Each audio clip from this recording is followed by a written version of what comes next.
Now, police are currently conducting a raid in KwaZulu-Natal. And for more on this, let's cross now to SABC News reporter Jade Paulser. And we spoke to Jade a short while ago. Jade, good morning once more.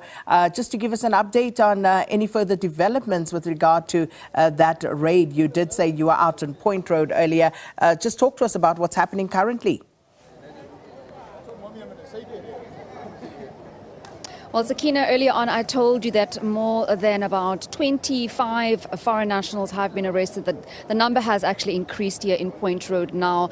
2 vans have just arrived and they are full. We still have several others on the ground. So as it stands now, over 30 foreign nationals without legal permits in the country have been arrested here in Point Road. And this is a joint operation by SAPS to try and clean up this particular area. Those that reside in Durban and KwaZulu-Natal know that this road is particularly notorious when it comes to the pushing of drug smuggling, prostitution and illegal firearms that have been often found by police here. Now, we also have been told that a bag has been thrown out one of the buildings, one of the windows, one of the bags were thrown out of there. It's not yet established whether the currency is in fact fake or real. It is in dollars. So police are still trying to establish whether that is fake dollars or if it is the right currency.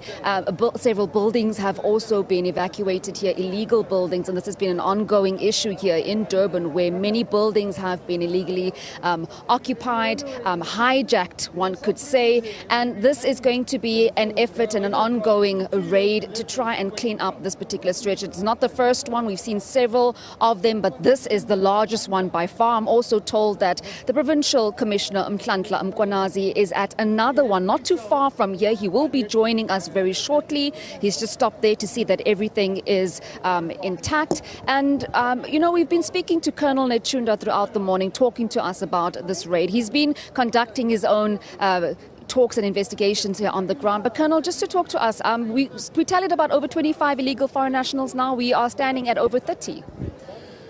We are, and since morning we have got over 73 of them who were arrested, mostly in these illegally hijacked buildings, which most of them have so far been disconnected, water and electricity. And also the arrest of one person who was a kingpin of some sort who's been making people pay rent in one of the hijacked buildings. This has been an ongoing issue. I did a story a couple of months back where people were being extorted large sums of money for protection, but also to pay rent. How are police trying to clamp down on this? We were with the Public Works Minister, Dean McPherson, who said and vowed that he's going to make sure that he cleans up eThekwini municipality because predominantly many of the buildings here have been hijacked and they want to reclaim that. So it's a joint effort from government and police. It is a joint effort, yes. Even this operation is multifaceted. We've got Metro Police, we've got us as the police, we've got other departments which are assisting us in this operation because we need this effort coming together, sit down on the table, then go and operate. Because the act of operating emanates from the talks that we have with other departments. Other challenges, because for these buildings to be cleared, we need to be involved and operate on the ground. Can you just walk with me, Ray can also just walk with me. I see a very large police contingent here. Many of them, I'm seeing Mbumbulu cars, many are coming from outside of Durban. Talk to us about the efforts in police coming together from various other sectors and working together, collaborative effort. We also have got officers who are coming from outside the province. The deployment that's in the province is also assisting. That's why you will see names you don't even know on the vehicles, because we are one police, we've got the same purpose, and when we operate, we go all out. That's why we see all these people here. And other than that, it's also an act of show of force, that we are the police, we are in charge, and we will ensure that everybody who's in this city feels and is free.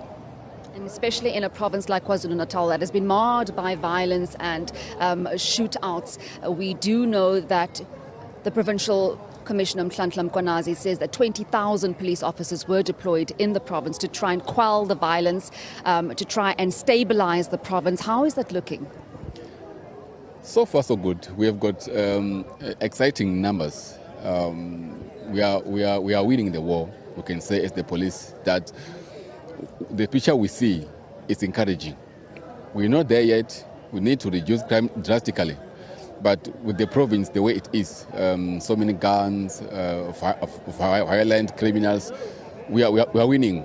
It's just a saddening part that when we confront criminals for arrests, they challenge the police and they end up on the wrong side of the law, which is not our intention. But like I said, with the numbers, we are encouraged that we are on the right track.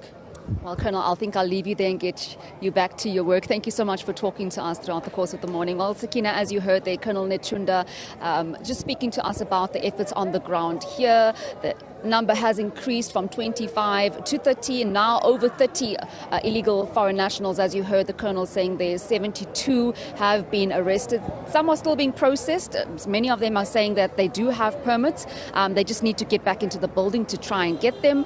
So police are still here trying to help those that do have. But as it stands now, over 30 illegal foreign nationals arrested. Several buildings have been evacuated that are hijacked by those illegal foreign nationals. I'll leave it back to you, Sakina, and hand back to studio.